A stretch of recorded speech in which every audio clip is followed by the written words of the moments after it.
نبينا محمد وعلى آله وصحبه ومن اقتفى أثره واستنى بسنته إلى يوم الدين. Inshallah, we'll pick back up with reading from the book known as Tariq al-Islam, or the History of Islam, by Al-Imam Abi Abdullah Muhammad ibn Ahmed ibn Uthman adh-Dhahabi rahimahullah ta'ala, who died in the year 743 after the Hijrah. 748 after the Hijrah. And we have finished the first year of the Hijrah. The author has completed the section that dealt with the events of the first year of the Hijrah, and he now is moving into year 2 of the Hijrah. And he doesn't mention anything for the month of Muharram. Instead, he begins in the month of Safar. And if we remember, adh-Dhahabi rahimahullah ta'ala, he said in his introduction that before talking about the biography of the Prophet sallallahu alaihi wasallam, this being the history of Islam, he's going to mention the events. And this first chapter of his book, this first volume of the book, are the events that are known as al-Maghazi, the battles. And this is because the seerah of the Prophet ﷺ, it's broken up into different subjects. And these different subjects will often have different titles and ways of referring to them. So when we talk about the seerah, right, and you talk about books of seerah, then they are all inclusive, right? And they might talk about everything from the Prophet's birth or even his pre-birth and the signs of prophethood, and his birth and his childhood and his life before becoming a prophet, as well as his life after becoming a prophet in Mecca, and his life after becoming a prophet in Medina, as well as his death and the events that happened shortly after his death. All of that might be included in the seerah. And the people of the past, they might write a book dealing with an aspect of the seerah known as books of al-Maghazi, the books of the battles of the Prophet ﷺ. And so they might talk about aspects of seerah, but their primary objective is to talk about the different events and the different battles and the things that occurred during that time. And then you have books that are known as Shama'il, books that deal with the qualities of the Prophet ﷺ, that talk about who he was from the aspect of his personality, his character, his physical description. And so these are different types of books that cover who the Prophet was, sallallahu alaihi wasallam. And so we got to remember that adh-Dhahabi, in this first volume, his agenda isn't to give us the biography of the Prophet sallallahu alaihi wasallam. Right now we're reading about things that happened to the Prophet sallallahu alaihi wasallam, but we're also hearing about the death of other individuals and who were the khulafa and the building of the masjid and who was involved in it and things like that. And the primary objective is not to talk about the life of the Prophet sallallahu alaihi wasallam. The primary objective is to talk about what happened that year. And that's why he called this first chapter the chapter of al-Maghazi. And then at the end of this chapter, he'll begin a second chapter, which will be specific about the life of the Prophet sallallahu alaihi wasallam, right? And then after that, he'll go year by year. And in each year, he'll talk about who died during that year. And thus he'll mention the biography of the Sahaba and the Tabi'een and the Atba' Tabi'een, and those important figures or those infamous figures as well during those time periods. And so when we're looking at year 2, which is where we are now, he doesn't mention anything for Muharram because there were no battles that took place during Muharram. We remember there were a couple of skirmishes under the hand of Hamza and other than him that occurred the first year of the Hijrah. But now as we enter into the second year, he's going to mention some of the skirmishes and battles that occurred. And he's going to start off by mentioning those events that occurred before one of the most important battles in Islam, the Battle of Badr. So when we talk about Ghazwati Badr al-Kubra, or the main Battle of Badr, which will be where we spend a lot of time in this early chapter, he's going to mention first the events that occurred before it, some of the skirmishes that occurred before it, and the things that preceded the Battle of Badr. And this is because the Muslims up until this time were prohibited from engaging in combat against the enemies of Islam. And so when it comes to jihad and establishing physical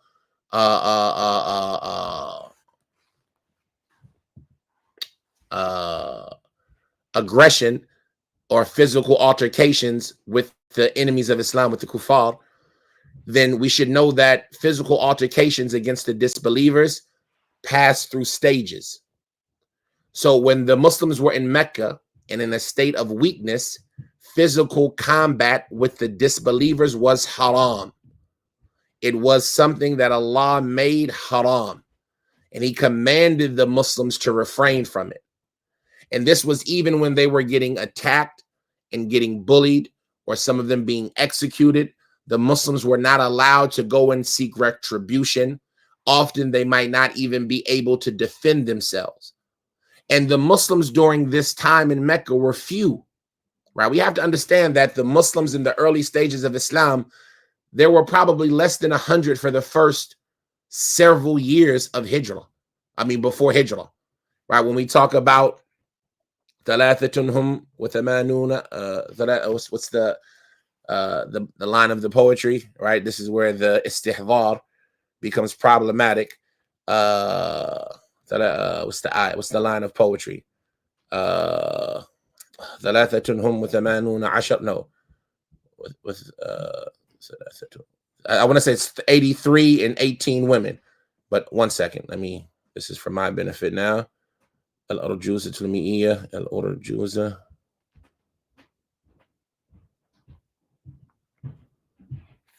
Why is it not coming up? I'm in the wrong section.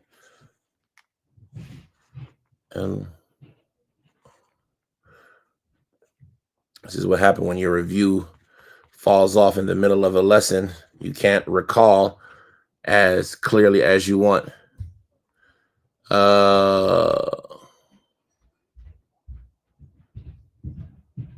ثم دعا في 4 الأعوام بالأمر جهرة إلى الإسلام.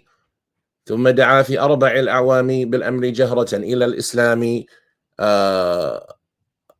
ورابع من النساء و12 من الرجال صحبي كل قد حجر إلى بلاد حبش في 5 عام وفيه عاد ثم عاد لا ملام.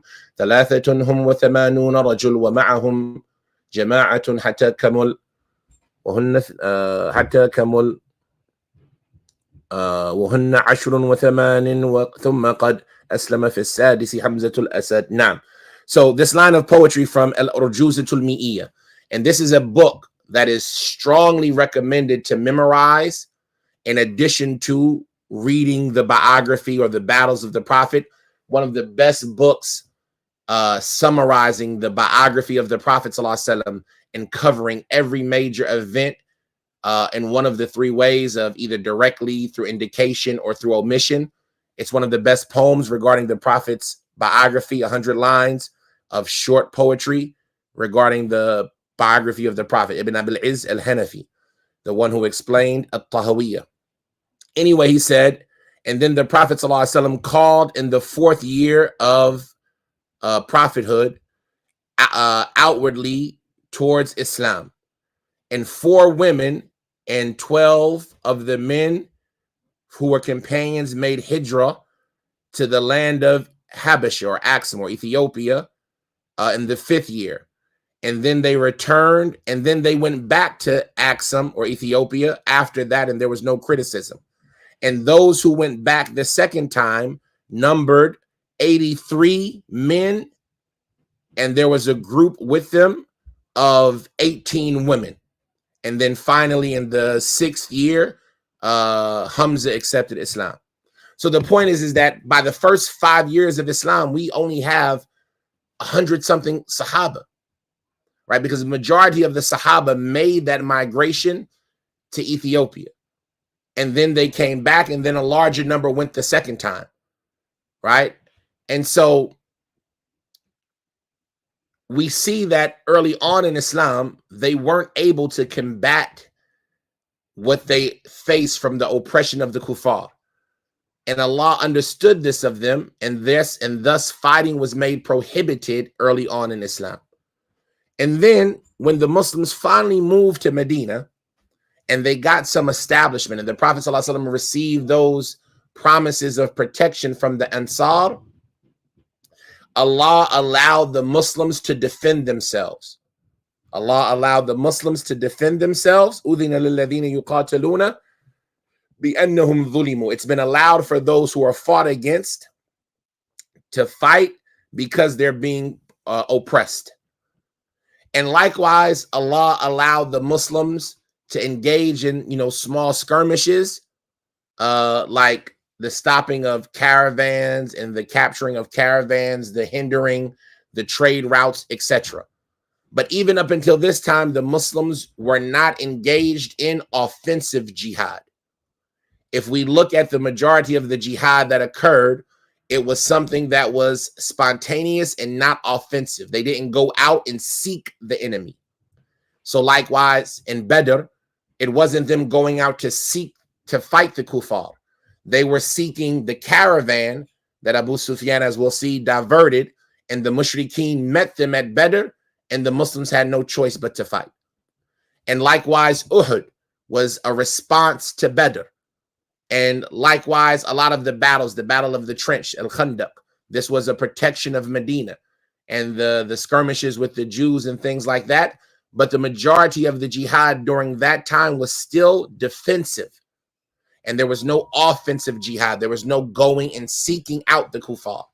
And it wasn't until after the Treaty of Hudaybiyah and after the conquest of Mecca, which occurred in the 8th year after the Hijrah, when the ayah to Sayf, or the ayah in Surah At-Tawbah about fighting against the kuffar, is when offensive jihad was legislated, where the Muslims were finally strong and established to where they would go out and offensively engage and attack the disbelievers of other areas, not for revenge, not for self-defense, not those small skirmishes, but actually open conflict with Rome and with Persia, etc. So the point is that this is the stages that physical altercations went through, or jihad went through, with regards to the Muslims. And so from these early assaults and physical altercations in this aggressive combat of the Muslims was what happened in the month of Safar, in the 2nd year after the Hijrah.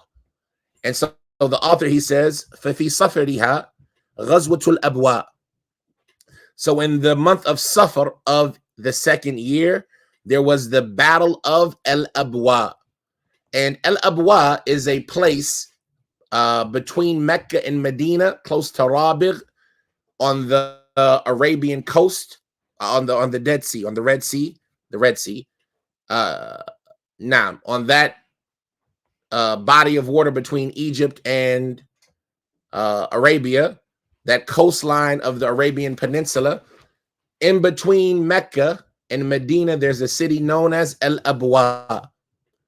Al-Abwa is known, this is where the Prophet's mother, sallallahu alaihi wasallam, where she died when he was a young child on their way back from visiting their relatives in Medina.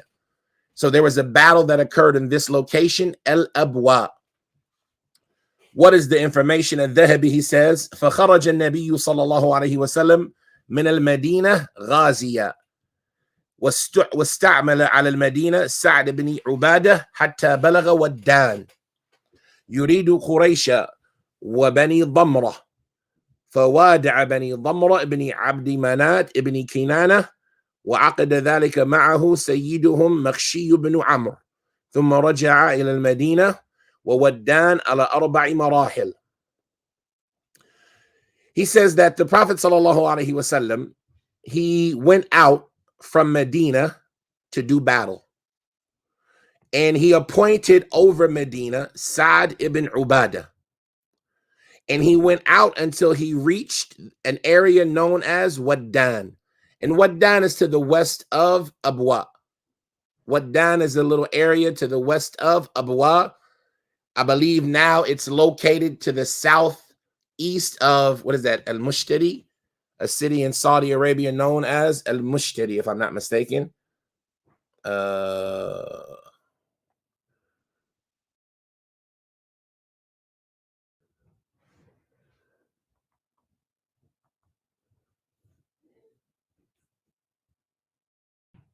No. Al-Abwa.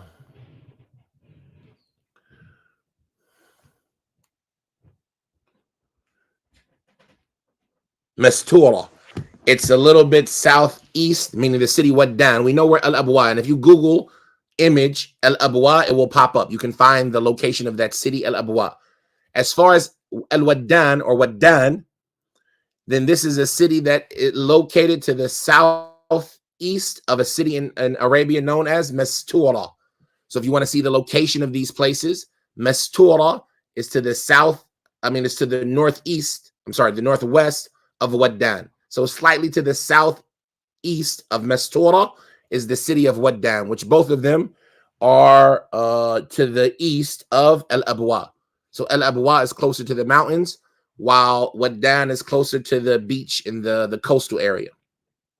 So when the Prophet reached Waddan, or he set out from Medina to do battle, and he appointed over Medina Sa'd ibn Ubadah. And he set out until he reached Waddan, and his intent was to come into contact with Quraysh and with a tribe known as Bani Dhamra. Bani Dhamra was a tribe that was in that area. And so when he got to Waddan, he made a treaty with Bani Dhamra. And Bani Dhamra was Bani Dhamra ibn Abdi Mana ibn Kinana. Right? So Dhamra was the son of Abdi Mana, the son of Kinana. So we know Kinana, he had more than one son. And this is why knowing the Prophet's lineage becomes important. So you can put all of these people together. Right? We know the Prophet's lineage, sallallahu alaihi wasallam, was Muhammad ibn Abdullah ibn Abdul Muttalib ibn Hashim ibn Abdi Manaf. Ibn Abdi Manaf, ibn Qusay, ibn Kilab, ibn Murrah, ibn Ka'b, ibn Lu'ay, ibn Ghalib, ibn Fihr, ibn Malik, ibn Nadhr, ibn Kinana. And another was Quraysh. So Kinana had a son named another who is Quraysh, where all of Quraysh came from. But he had another son named Abdi Mana or Abdu Mana. And this Abdu Mana had a son named Dhamra, and this Dhamra was a tribe that lived in this area of Abwa, right? Of Al-Abwa. And so the Prophet made a peace treaty with the tribe of Dhamra, the son of Abdi Mana, the son of Kinana. And this treaty was ratified with him by their chief, Maqshi ibn Amr. The chief of this tribe, his name was Maqshi ibn Amr. Right? Maqshi ibn Amr. And after he made this treaty, he returned to Medina. adh-Dhahabi, he says, and Waddan is about 4 marahil from Medina. We say nowadays, if we say the city Mastura to Medina, Medina, if we're traveling on foot, it's about 241 kilometers from Medina, right? 241 kilometers from Medina, and give or take, right? If you travel by car, it gets a little shorter, 230 kilometers. But we need to know what this word marhala means, because there are Islamic measurements that Muslims need to be familiar with. So, for example, we talked about a meal, and a meal is what we translate nowadays as a mile, and they're approximately the same distance, right? So back during the time of the Prophet, they would talk about a meal as a form of distance. And 3 amyal, 3 mil, equaled a farsakh. And this farsakh was a measurement of distance that they used until recently, a parasang, right, or a league. And so a farsakh was about 3 miles. And 3 farasikh, 3 farsakh, they would call it a burd, right? And this is a distance, right, of 3 farsakh, which would equal about 9 miles. And also from the distances that they had was known as a marhala. And the plural of it is marahil. And as it relates to what is a marhala, they say a marhala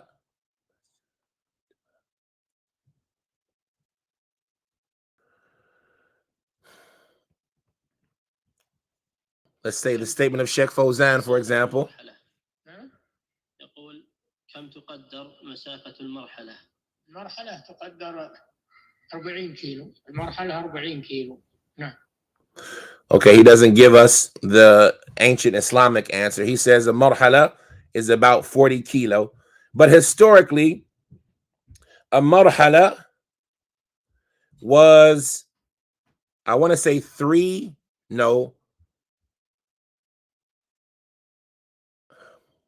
it's about 24 amyal. But I'm trying to see. Now that's what it was. So they used to measure a marhala and the distance that a person could reasonably travel in a day and night, right? A reasonable distance of traveling in one day. They would call that distance a marhala. And some of them approximate it to be about 24 amyal. Some of them would say it's about 3 burd, right? So if you got 1 mile and then 3 miles is a farsakh, and then 3 farsakh is a burd, which would be 9 miles, and then 3 abrad would be a marhala. And like this, somewhere in the range of 27, 24 miles. So he's saying that that is the distance from Wadan and Medina. Why is this important? I know it seems so random and so off topic, but one, I'm doing this for my benefit to stick all of this information in my head, because if you don't use it, you lose it. And since we don't use these measurements anymore, you have to know about them, because all of the classical books use these measurements. But additionally, it helps us get a better idea of where the boundaries of certain locations used to be. Because if we're saying that Wadan is about 4 marhala from Medina, then we're saying it's about 100 miles, right? Somewhere in that range, give or take about 100 miles. And when we look, we saw that it was about, give or take, 200 and something kilometers from Medina nowadays. So we see that the area is approximately correct, right? Because what is it? A mile is about, 2 kilometers is about a mile, somewhere in that range. The point of it is that we see that these locations, we still know their areas, and their mapping of the land was something that was accurate. And this helps us to know, when we start talking about regions and locations, what lands were what and what people were from. And it allows us to visualize the map of their distance and their travel, right? Traveling 100 miles in caravan on foot, maybe some horses, to go do battle, the difficulty, covering mountain passes and things like this. All of this, we get that from this information about the first battle in the second year, the Battle of Al-Abwa. He says after that, Ba'thu Hamza, right? The delegation of Hamza, or the battalion of Hamza. Hamza was sent out on another battle in the second year. He says, ثُمَّ فِي أَحَدَ الرَّبِيعَيْنِ, in one of the 2 months of Rabi', either Rabi' al-Awwal or Rabi' al-Thani of the second year of Hijrah, بعث عمه حمزة في 30 راكبا من المهاجرين إلى سيف البحر من ناحية العيس، فلقي أبا جهل في 300 أو في 300، وقال الزهري في 130 راكبا، وكان مجدي بن عمرو الجهني وقومه حلفاء الفريقين جميعا، فحجس بينهم مجدي بن عمرو الجهني. He says, so in one of the 2 months of Rabi', the Prophet ﷺ sent out his uncle, or his paternal uncle, Hamza, amongst 30 soldiers on horseback, right? 30 soldiers on horseback. All of them were from the Muhajirin. Because early on, the Prophet didn't, ﷺ, he didn't use the Ansar to go do battle, right? He would use the Muhajirun to go do battle. To, like we said, it wasn't really offensive jihad. It was getting in the way of caravans, skirmishes, and things like this. So he sent his uncle Hamza out amongst 30 soldiers on horseback to Sif al-Bahr, from the direction of an area known as Al-Is. They say in the footnotes, Al-Is عرض من أعراض المدينة على ساحل البحر. Is is a location from the outside of Medina, from like the outskirts, the far removed outsides of Medina, close to the coast of the sea, right? That sea is the Red Sea between Arabia and Egypt. So if you're looking at a map and you see Medina is, landlocked in the middle, but if you get outside of those mountain areas and get closer to the coast, that's where you will find the location known as Is, right? The footnotes, they go on to say that Ibn Ishaq, he said regarding this location, Sif al-Bahr, right, to the coastal region from the direction of Al-Is, Ishaq, he says, من ناحية ذي المروة بطريق قريش التي كان يأخذون منها إلى الشام. Right, so this pathway was from the area of, or the direction of Marwa, on the route that Quraysh would take when they were going and coming from Asham. So the Rihlat ash-Shita'i was-Sayf, the trips that they took in the winter and in the summer, they had a route that they would follow. So Quraysh, they would still do business, even though the Prophet has made hijrah. And from the benefits, like we said, these skirmish and these caravan attacks, is because the Muslims were now in the route of Quraysh on their way to Sham. So when the caravans would pass by Medina, the Muslims would send out raids to go capture them. And so this area, East, was on the coastal region, and the Muslims would have the opportunity to go capture this caravan. And so he sent Hamza out to the coastal area from the direction of East, until he met and came into contact with Abu Jahl, who was amongst 300 i.e. soldiers or horseback riders, right? And some of them say, no, it was 130 horseback riders, or it was 300 people with 130 on horseback, somewhere in this range, right? And so the Muslims are outnumbered, but they still went out to go capture this caravan. He says, so he met Abu Jahl amongst 300. And as Zuhri says, it was amongst 130 soldiers on horseback. But there was an individual named Majdi ibn Amr al-Juhani, who his people, in Bani Juhayna, they were people who had swore allegiance of peace. They had swore an agreement of peace to both parties, meaning both the Prophet ﷺ and Quraysh had made treaty with Bani Juhayna that they wouldn't fight them. So the Prophet wouldn't fight Bani Juhayna, and nor would Quraysh. So Majdi ibn Amr al-Juhani, who was a person who had a treaty of peace with both sides, stood in the middle of them, right? If the Sahaba are coming from Medina to get to the border and Quraysh is coming down, Bani Juhayna is in the middle. So to get to Quraysh, you would have to fight Bani Juhayna. And for Quraysh to get to the Sahaba, they would have to fight Bani Juhayna.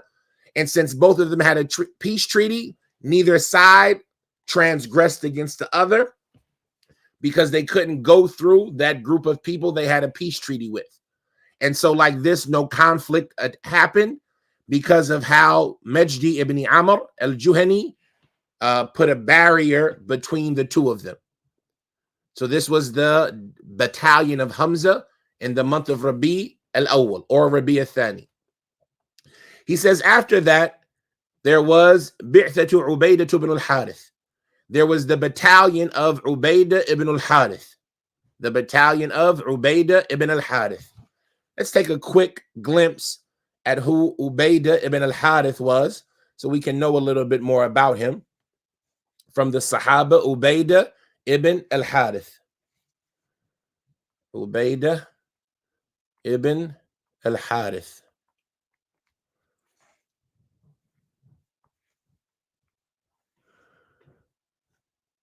In Al-Isaba fi Tamyiz al-Sahaba by Ibn Hajar, he says, Ubaidah ibn al-Harith ibn al-Muttalib ibn Abdi Manath al-Qurashi al-Muttalibi.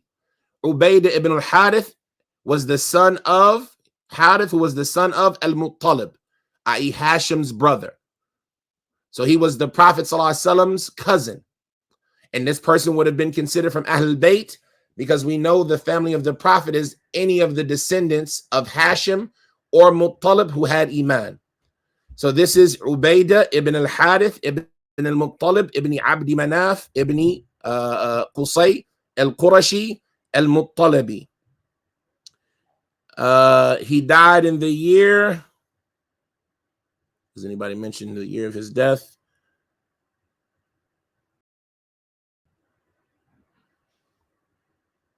So that's interesting. It doesn't seem that he has any hadith that he narrates, but he accepted Islam long ago in the beginning of Islam. And he was one of the leaders of Bani Abdi Manaf. And since then, he was with حين إذن مع أن العباس وإخوته كانوا في التعدد أقرب. Right, so he was from the leaders of the tribe of Abdi Manaf, even though Al-Abbas, the Prophet's uncle, and his brothers were more numerous and closer to the previous leader, i.e. Abdul Muttalib. وَكَانَ مَعَ النَّبِي صَلَّى اللَّهُ عَلَيْهِ وَسَلَّمَ بِمَكَّةِ. He was with the Prophet in Mecca, and he made hijrah with the Prophet, and he participated in Badr, and he was one of the people who did individual combat on that day, along with Hamza and Ali, against Utbah and Rabi'ah, the sons of Walid. And وَأَصْلُ قِصَّتِهِ فِي الصَّحِيحَيْن. And the story about their individual battles on the day of Badr is mentioned in the books that are authentic, and it's also reported by Abu Dawood. He mentions the rest of his biography. So that's enough about him for now. That's Ubaidah ibn al-Harith. So this is the battalion that the Prophet ﷺ sent out under the leadership of Ubaidah ibn al-Harith. And from the things that we notice is that the Prophet ﷺ is sending out his family members, right? He's sending out his family members. Up until now, the Prophet himself, if I'm not mistaken, he hasn't participated in any battle. I don't think he participated in one in the first year. But he's sending out his family members, and he's sending out the Muhajirun, those who are wronged and those who are oppressed and those who are close to him. And this is a wisdom in leadership, right? He's not sending out other people to go do things. He's engaging himself and engaging his family members, and he's engaging those who have a stake in the issue.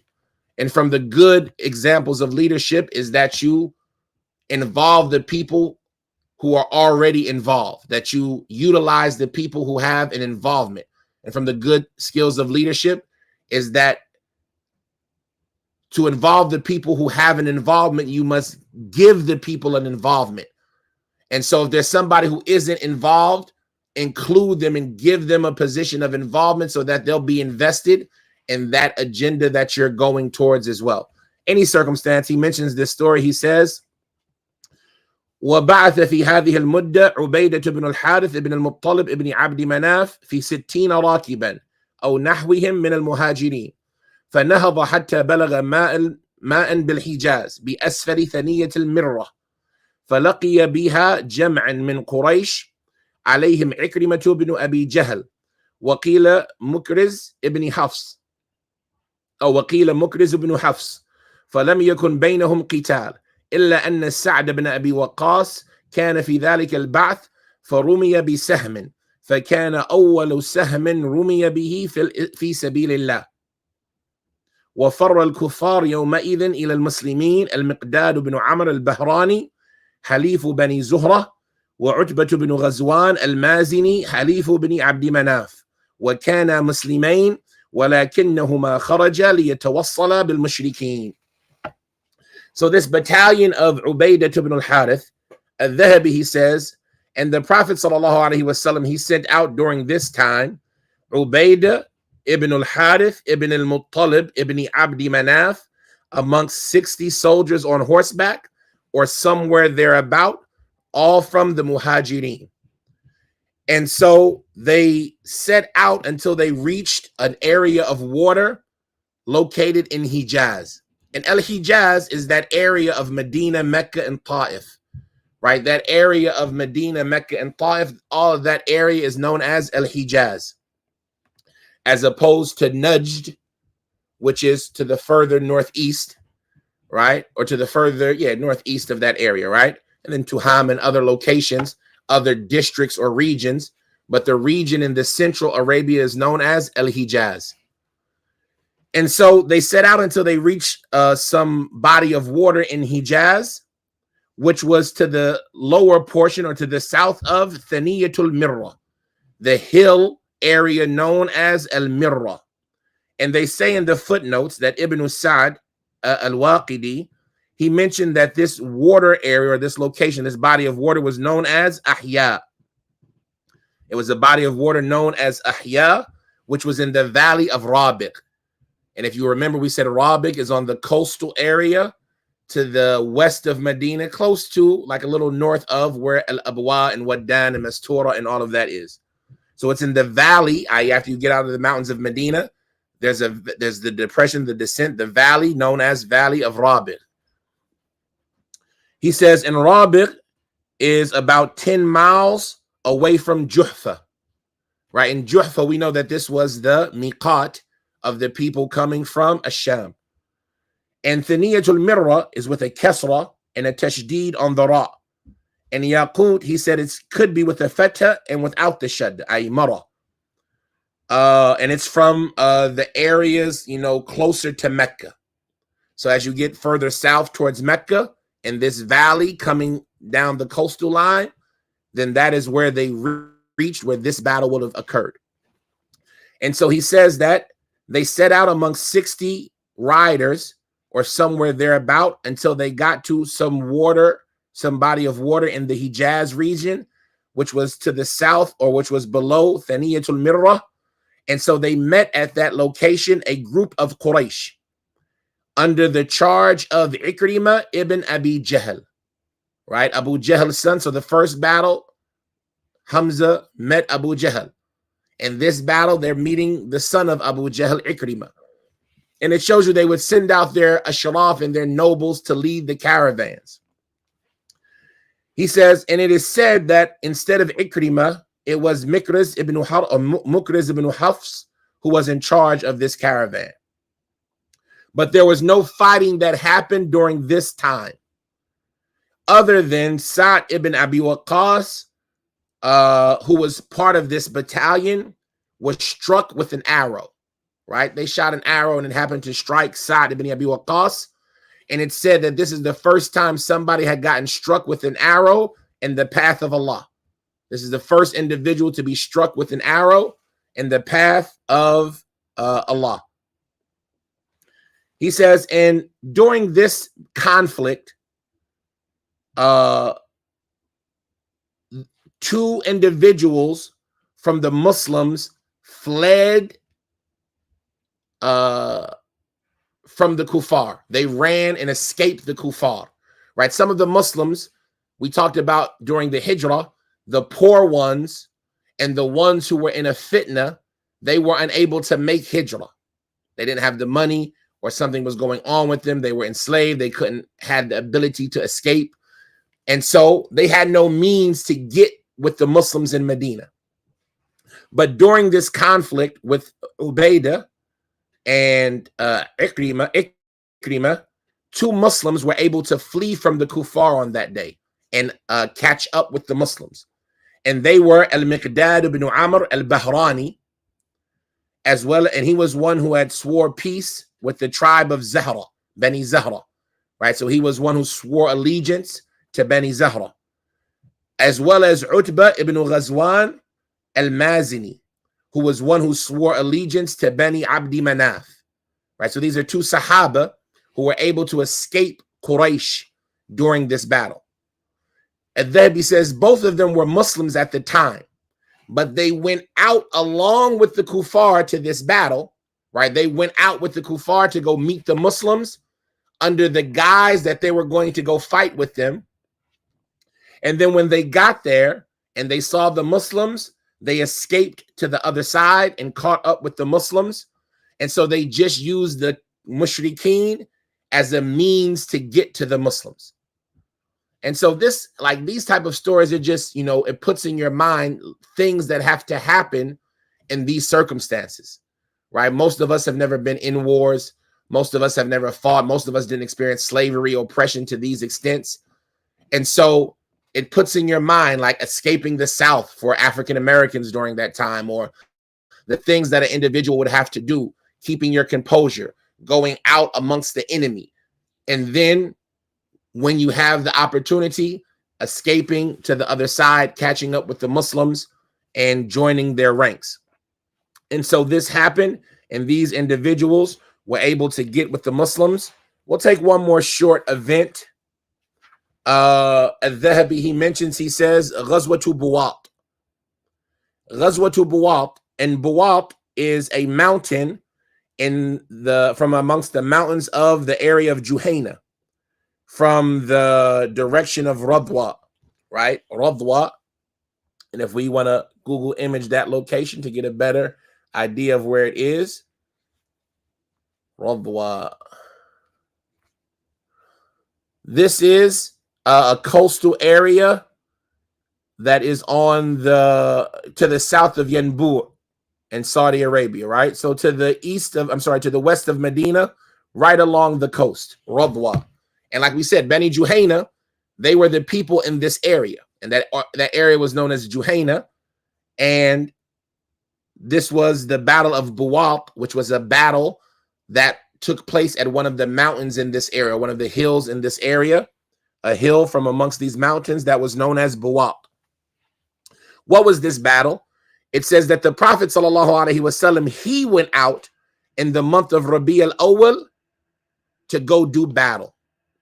And if I'm not mistaken, and I could be mistaken here, this is coming from memory, and I'm not necessarily remembering, but the difference between a Sariya and a Ghazwa. A Ghazwa, when you talk about the Maghazi, the battles, they call it a Ghazwa when the Prophet was involved. And they call it a Sariya, a battalion or a Ba'th, when the Prophet wasn't involved, when he sent somebody out. So we see here, adh-Dhahabi refers this as Ghazwatu Buwat, the Battle of Buwat. And this is one that the Prophet ﷺ himself participated in. And so he said, in the month of Rabi al-Awwal, the Prophet ﷺ, he went out to do battle. And he appointed over Medina As-Sa'ib ibn Uthman ibn Mad'un. And they set out until they reached the area of Buwat from the direction of Radwa. And then they returned without experiencing any battle. When they got there, there was no conflict, there was no battle, and they returned back home. So this was the Battle of Buwat. The next battle where we'll pick up next time will be the Ghazwa of Al-Ushayra. Ghazwatul Ushayra. Right? The Battle of Ushayra, which is the precursor for the first Badr. And then after that, we'll continue until we get to the Battle of Badr. We'll stop at this amount. هذا وصلى الله وسلم وبارك على عبده ورسوله نبينا محمد وعلى آله وصحبه وسلم.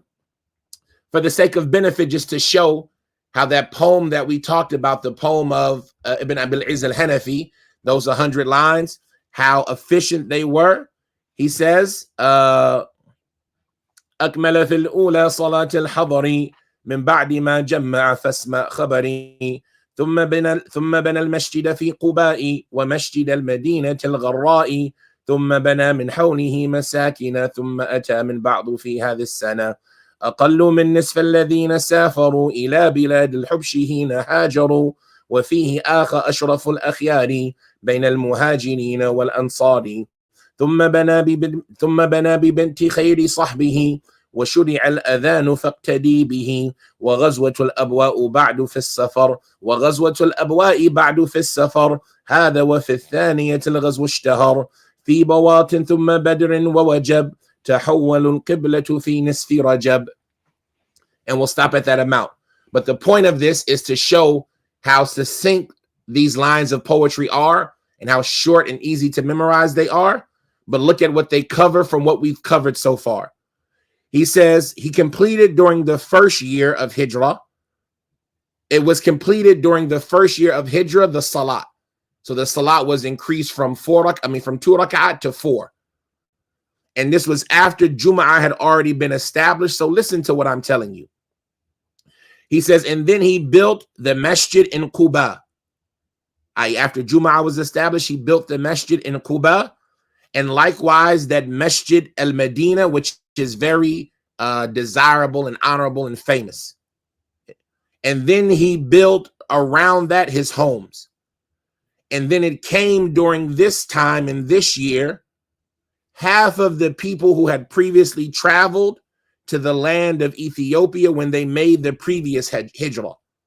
And in this year, still talking about the first year, he made the brotherhood, the most noble of nobles, made the brotherhood, the ties of brotherhood between the Muhajirin and the Ansar.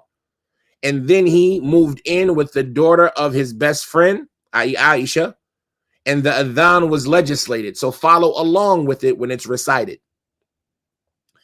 And the Battle of Abwa occurred after that in the month of Safar.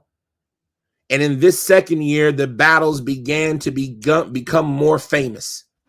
The Battle of Buwaq and then the first Battle of Badr occurred. And it was made obligatory the redirecting of the Qibla in the first half of Rajab. So just in those couple of lines, he covered all of the information that we have covered up until now, and even some other information that adh-Dhahabi didn't mention. And so this is just an example of how that poem is, and it's translated into English with Sheikh Abdul Razak's explanation as well. So we encourage, and the audio of it can be found online. So we encourage people to memorize it and read along with it. Try to maybe memorize the lines as we go through some of the years. And it can help. It can help a lot. Now, was the Muslims always on the defense, one in battle? Like we mentioned in the beginning, jihad went through stages. No jihad, no fighting. Fighting is haram. Then they were allowed to fight to defend themselves. And then later on in Islam, some of them say it wasn't until year 9. And some of them say it was year 8, right? And some of them say before that, but a lot of them say it wasn't until year 9 that they were allowed to do complete offensive jihad. And they call the ayat to safe, which is mentioned in Surah At-Tawbah. In Surah At-Tawbah, hatta yu'tuna jizya an yadin wa hum saghirun. Right? Fight the leaders of the disbeliever from the Jews and the Christians.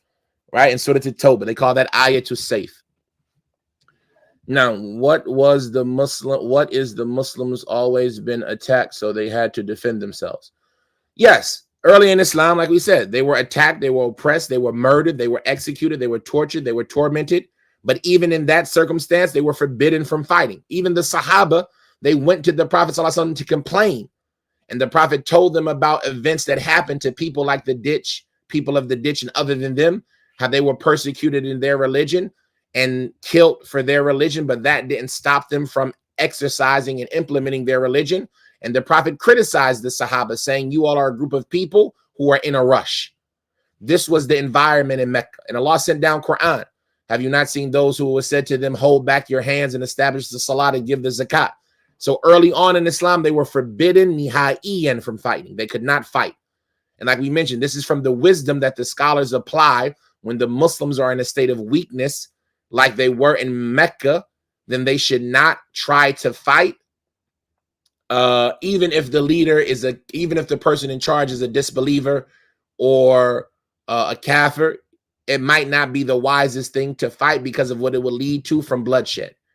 And then even after the Muslims got an establishment in Medina, they were allowed to fight defensively and to do small skirmishes, right? But not full outright war. And they would use the wisdom to know what battles they could handle and what battles they could not. And you see that the battles that they got into, where they might have been outnumbered and overmatched, reasonably thinking, they weren't battles that they looked and set out for. So Badr, when they were outnumbered 3-1, they didn't go looking for that battle. They went to go capture the caravan. And likewise, Uhud was a rematch, if you want to call it that. And the Battle of the Trench, when there were 10,000 of Ahzab, where there were 10,000 of the kuffar surrounding them, they had surrounded their city. The Prophet didn't want to engage in battle with them. And likewise, when certain tribes killed Sahaba, the Prophet ﷺ didn't take his revenge. And it wasn't until Hudaybiyah, for example, when the Prophet took the pledge under the tree, Bay'atul Ridwan, that they were going to fight Quraysh to get revenge for what they thought was the death of Uthman. But when Uthman turned out alive, the Prophet compromised, sallallahu alaihi wasallam, and made a treaty with Quraysh, and they avoided battle. And then after that, they got some of the revenge on those who had killed the earlier Sahaba and things like that, that they weren't able to do when they had to deal with the bigger enemy of Quraysh. But now that Quraysh, they had a peace treaty with, they can go and handle some of the outlining tribes. And then even when they fought Quraysh, that wasn't offensive jihad. That was following through on a breaking of a treaty. So Quraysh had broke the treaty, and so the Prophet ﷺ went out to do battle with them, as the treaty would stipulate. If you break it, we'll do battle. But that wasn't necessarily offensive jihad. And it wasn't until the ayat of battle, the ayat of the sword, where they sent the letters out to the different rulers of the different lands and things like this. And some of them say it happened during Hudaybiyah, like the story of Hiraqal with Abi Sufyan. He's a person who between us and them, there's a peace treaty right now, etc. So around this time is when offensive jihad became more popular and prominent, from the time of Hudaybiyah onward, but especially after the ayat of the sword in Surah At-Tawbah. But yes, the Muslims were constantly attacked, and these are the stages that jihad went through. They used force with dealing with the people of all of the time, or was it just during wars and battles or retaliation? Did they always make peace treaties with the kuffar? That was the default. The default was that you go to a group of people, when we're talking about offensive jihad, you present to them Islam. And if they accept Islam, then they protect their wealth and their money and their lives, and there's no conflict, and you leave the people in charge, and you don't do anything except that they now fall under the banner of the leader of the Muslims. And like this, the Prophet always used to encourage the Sahaba when they would go out to engage the people in this way. And then after the ayat of the sword was sent down, before going to battle, you would also offer them the option of doing jizya, or paying the tax to the Muslim state to maintain their way of life, whether Christian or Jew, for example.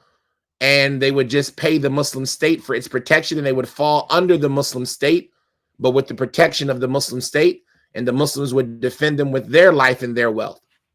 And that's called jizya. And if they refuse to pay jizya, then you would do combat with them.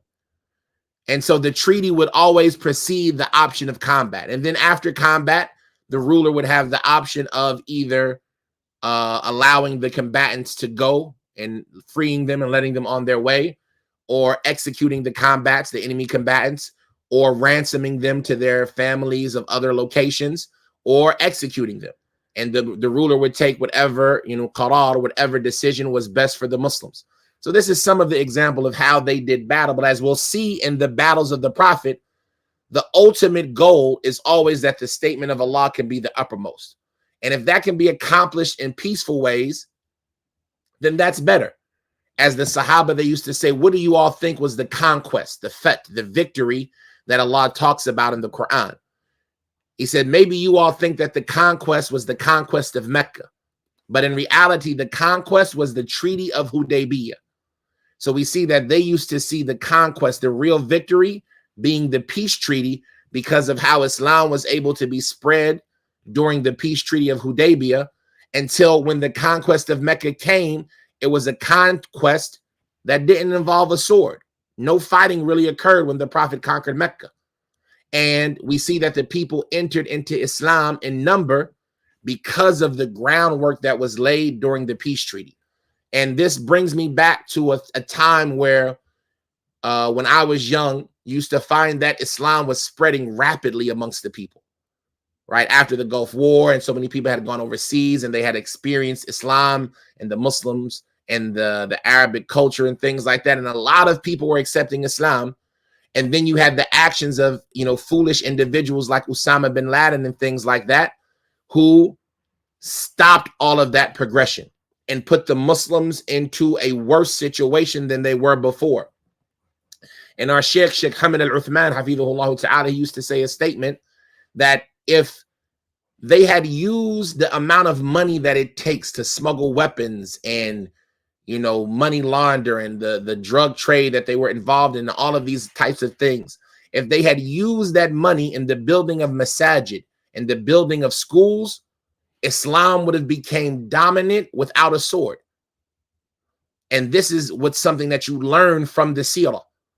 Before 9/11, there were schools in America where scholars would come often, and the people could go and learn, and people were growing and spreading, and there was a real vibrantness and a real connection to the ulama during that time.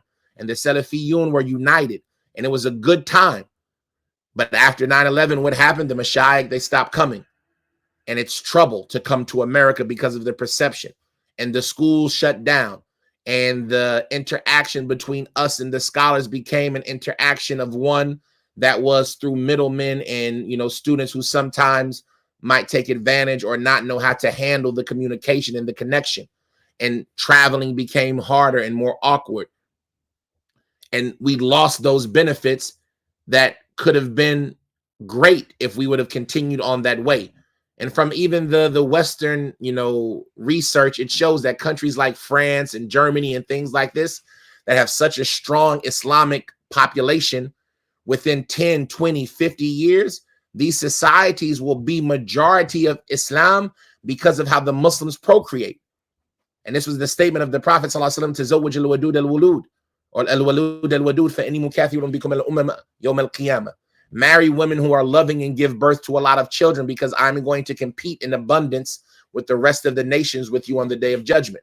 And so when we look at these countries, we see why they're so scared of Islam and why they're so repressive and restrictive against establishing Islam in their country, countries like France, because they see the writing on the wall that if you let the Muslims continue to live in your land with Islam, it will be conquered without a sword. The majority of the people will be Muslim.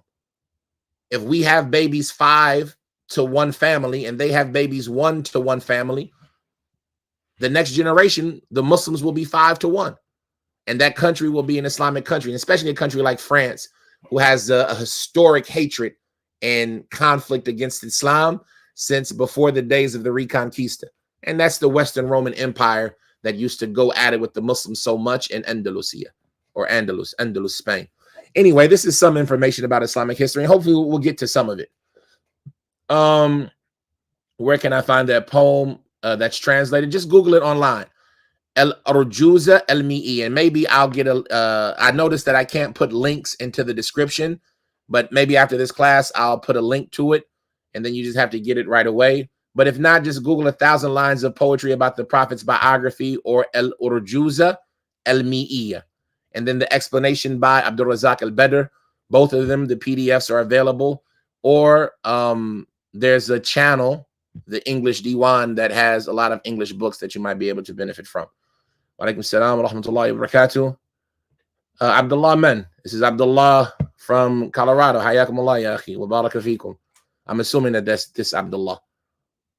How you doing, Sheikh? What's going on? How you been? Anyway, inshallah, we'll end at that. Just call me, inshallah. You got the number. Subhanakallahumma wa bihamdika ashhadu an la ilaha illa anta astaghfiruka wa atubu ilayk. Assalamu alaikum wa rahmatullahi wa barakatuh.